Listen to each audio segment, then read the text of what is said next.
और चीज में है। गांव के एक धनवान व्यक्ति की कहानी। एक गांव में एक बहुत ही धनवान व्यक्ति रहता था।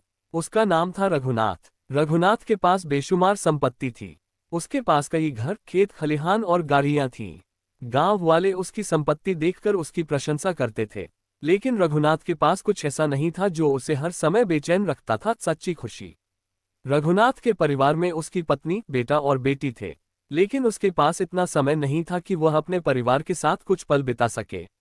वह दिन रात अपने व्यापार और संपत्ति को बढ़ाने में व्यस्त रहता।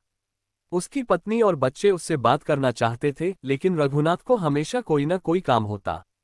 गांव का साधारण किसान। उसी गांव में एक साधारण किसान मोहन भी रहता था। मोहन के पास न ज्यादा जमीन थी, न ज्यादा धन। वह रोज अपने खेतों में मेहनत करता और जो कुछ कमाता उसी से अपने परिवार का पेट पालता। लेकिन मोहन हमेशा खुश रहता। उसके घर से हमेशा हंसी की आवाजें आती थीं। रघुनाथ ये देखकर हैरान था कि आखिर मोहन के पास न तो पैसे हैं, न ऐशो-आराम, फिर भी वह इतना खुश कैसे है। उसने मोहन से इसका कारण पूछा। मोहन ने हंसते हुए कहा, साहब, खुशी पैसे से नहीं खरीदी जा सकती। खुशी तो अपनों के साथ बिताए गए पलों में है, दूसरों की मदद करने में है और भगवान पर विश्वास रखने में है। मैं कमाता जरूर कम हूं, लेकिन मेरे परिवार के साथ समय बिताने का सुख मेरे पास है। यही मेरी सच्ची दौलत है। रघुनाथ को मोहन की बातें समझ नहीं आईं। उसने सोचा कि मोहन तो बस बहाना बना रहा है क्योंकि उसके पास पैसे नहीं हैं। एक घटना ने बदला जीवन। एक दिन रघुनाथ को अपने व्यापार के सिलसिले में शहर जाना पड़ा। लौटते समय उसका वाहन दुर्घटनाग्रस्त हो गया। वह गंभीर रूप से घायल हो गया और उसे अस्पताल में भर्ती कराया गया। उसकी पत्नी और बच्चे तुरंत अस्पताल पहुंचे। उस वक्त रघुनाथ ने महसूस किया कि उसका परिवार कितना प्यार करता है। अस्पताल में कुछ दिन बिताने के बाद रघुनाथ ने अपने जीवन पर विचार किया। उसने सोचा कि उसके पास इतनी दौलत है, लेकिन जब वह दुर्घटनाग्रस्त हुआ तो उसे देखने कोई अमीर व्यापारी नहीं आया, बल्कि उसका परिवार ही उसके साथ खड़ा था। जीवन का नया अध्याय। अस्पताल से लौटने के बाद रघुनाथ ने अपने जीवन को बदलने का फैसला किया। उसने अपने व्यापार को थोड़ा कम किया और अपने परिवार के साथ समय बिताने लगा। वह गांव के गरीबों की मदद करने लगा। उसने महसूस किया कि दूसरों के चेहरे पर खुशी लाना सच्ची खुशी है। सीख। इस कहानी से हमें ये सीख मिलती है कि पैसा जरूरी है, लेकिन ये जीवन की सब चीजों का स्थान नहीं ले सकता।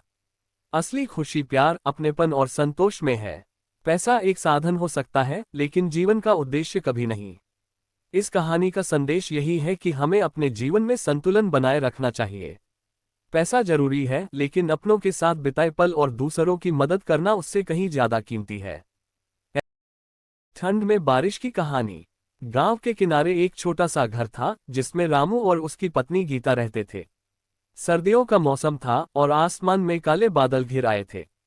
ठंडी हवा चल रही थी और लग रहा था कि बारिश कभी भी हो सकती है।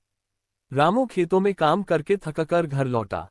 गीता ने चूल्हे पर गर्मागर्म चाय बनाई और दोनों बैठकर बात करने लगे। बाहर हल्की बूंदाबांदी शुरू हो गई। बारिश की आवाज और चाय की गर्माहट ने माहौल को और भी खुशनुमा बना दिया। तभी रामू ने सोचा, गीता, चलो आज खेतों के पास वाली झोपड़ी में चलते हैं। वहां बारिश का नजारा देखने का मजा अलग ही है। गीता पहले तो झिझकी, लेकिन रामू की जिद पर मान गई। दोनों ने गर्म कपड़े पहने और छाता लेकर चल दिए। झोपड़ी में पहुंचते ही बारिश तेज हो गई।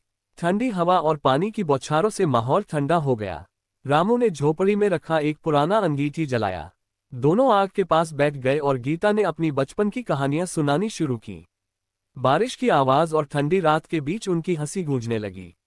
अचानक गीता ने कहा, रामू, ये ठंड और बारिश हमें कुछ सिखाने आए हैं। जैसे यह मौसम हमें मिलकर बिताने का मौका दे रहा है, वैसे ही हमें हमेशा छोटी छोटी खुशियों को संभाल कर रखना चाहिए। रामू ने मुस्कुराते हुए कहा, सही कह रही हो गीता। इस ठंड और बारिश ने हमारी शाम को कितना खूबसूरत बना दिया है। वो रात ठंडी थी, पर दोनों के दिलों में गर्मजोशी थी। बारिश की फुहारों और अंगीठी की तपिश के बीच उन्होंने प्यार और अपनी जिंदगी की कहानियों को फिर से जिया। ठंड में बारिश की कहानी।